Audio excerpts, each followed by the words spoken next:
Alam mo bang hindi totoong nakakataba kapag ka kumain ka sa gabi? Kung hindi pala oras yung problema, ano? May isang daily habit ka na ginagawa na hindi mo alam nakakapagdagdag ng timbang mo. At sa dulo, sasabihin ko yung hindi mo inaasahang dahilan. Tumataba ka kapag sobra kang kumain, kahit umaga o gabi pa. Second, calories are calories. Walang demonyo sa kanin ng 10 p.m. Pangatlo, puyat. Bumabagal ang metabolism kapag puyat ka.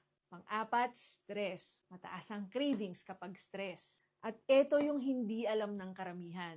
Yung mataas ang calories yung nagpapadagdag ng taba, hindi yung oras. Kahit konti lang yung kinain mo, kung mataas yung calories ng pagkain na yan, mabilis na magdadagdag sa timbang mo. Kung kakain ka ng isang cake, alam mo bang pwedeng katumbas yan ang calories ng isang buong lunch meal?